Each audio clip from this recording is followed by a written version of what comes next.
Hello friends, SST यानी कि सामान्य ज्ञान के महत्वपूर्ण प्रश्नों के साथ आप सभी के बीच एक बार फिर ये सभी प्रश्न परीक्षाओं में पूछे गए। इस तरह से हमारा आज का प्रथम प्रश्न स्टार्ट होता है।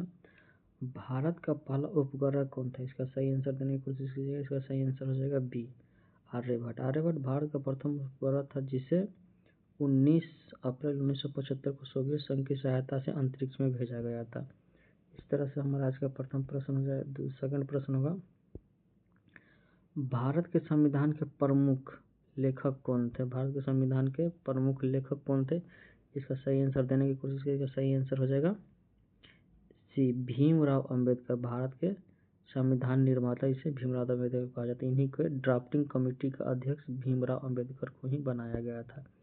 इस तरह से हमारा अगला प्रश्न अच्छा लगा है तो लाइक और सब्सक्राइब जरूर कीजिएगा। हमारा अगला प्रश्न है, हरित क्रांति के जनक कौन थे? हरित क्रांति का जनक इसका आंसर हो जाएगा ए, एम.एस. स्वामीनाथन हरित क्रांति के जनक। हरित क्रांति की शुरुआत 1966 में हुई थी। इस तरह से हमारा आज का अगला प्रश्न हो जाएगा, पानी। पानी का रासायनिक सूत्र क्या होगा? इसका सही आंसर हो जाएगा H2O। H2O परमाणु का सही, CO2 कार्बन डाइऑक्साइड होता है, NO ऑक्सीजन होता है, NaCl नमक का सूत्र होता है। इसका इसमें 2 हाइड्रोजन होगा और 1 ऑक्सीजन होता है, इसलिए H2O यहाँ पे होता है। इस तरह से हमारा आज का प्रथम प्रश्न, 5वां नंबर प्रश्न, सबसे बड़ा उपग्रह कौन सा है? सबसे बड़ा उपग्रह सी, बृहस्पति है। जुपिटर के सबसे बड़ा उपग्रह बृहस्पति आकार और द्रव्यमान में सभी ग्रहों से सबसे बड़ा है। हमारा अगला प्रश्न हो जाएगा, भारत का राष्ट्रीय पक्षी कौन हो जाएगा? ये छोटा छोटा आंसर है लेकिन बहुत अति महत्वपूर्ण है, जो एग्जाम में कन्फ्यूज कभी कभी कर देता है। इस तरह से हमारा अगला प्रश्न हो जाएगा बी, मोर। मोर को 1963 में भारत का राष्ट्रीय पक्षी घोषित किया गया था। इस तरह से हमारा अगला प्रश्न हो जाएगा, मानव शरीर के रक्त को शुद्ध कौन करता है? इसका सही आंसर देने की कोशिश सी हो जाएगा, गुर्दा। गुर्दा मानव शरीर के विषैले तत्वों को छानकर उसे मूत्र के रूप में निकाल देता है। इस तरह से किडनी का जो अध्ययन होता है इसे नेफ्रोलॉजी कहा जाता है। किडनी के नेफ्रॉन होता है, नेफ्रॉन। किडनी के कार्यात्मक इकाई को नेफ्रॉन बोला जाता है। इस तरह से हमारा अगला प्रश्न हो जाएगा,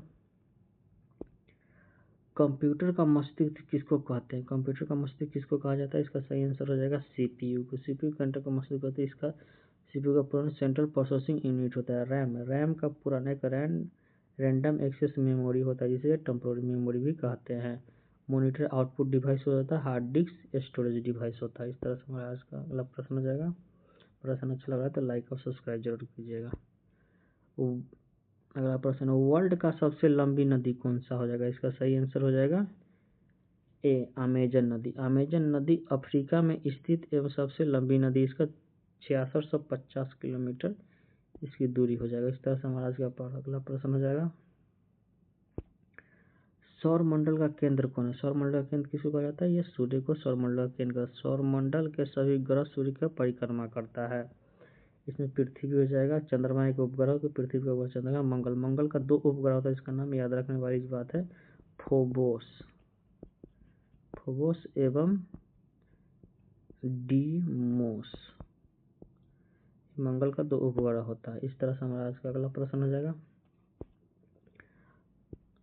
भारतीय रेल सेवा की शुरुआत कब हुई थी? इसका सही आंसर हो जाएगा ए, 1853 में। यह पहली बार कहाँ से चली थी?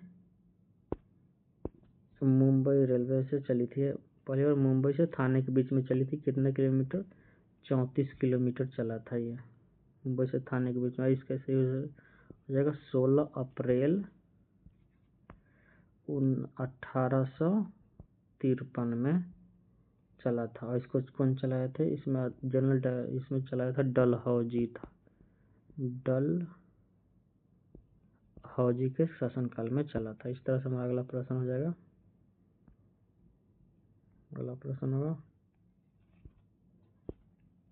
जालियांवाला बाग हत्याकांड कब हुआ था? जालियांवाला बाग हत्याकांड, ये इसका आंसर ए हो जाएगा 1999 में जालियांवाला बाग हत्याकांड। जनरल डायर के आदेश पर 13 अप्रैल 1919 को यह नरसंहार हुआ था। इसमें एक कन्फ्यूजन टाइप क्वेश्चन दे देता है, जलियांवाला हत्याकांड में गोली चलाने का आदेश ओडायर ने दिया था और गोली चलाया था आर डायर। ये आरआरबी में क्वेश्चन पूछा गया था। इस तरह से हमारा आज का अगला प्रश्न हो जाएगा।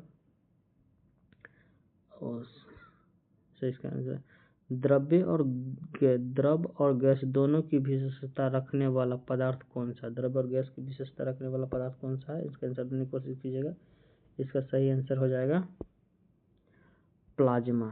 प्लाज्मा जो है गैस और द्रव दोनों की विशेषता रखता है। प्लाज्मा पदार्थ के एक विशेष अवस्था जिसे सूरज की सतह का प्लाज्मा पदार्थ की चौथी अवस्था इसको कहा जाता है। चौथा अवस्था प्लाज्मा।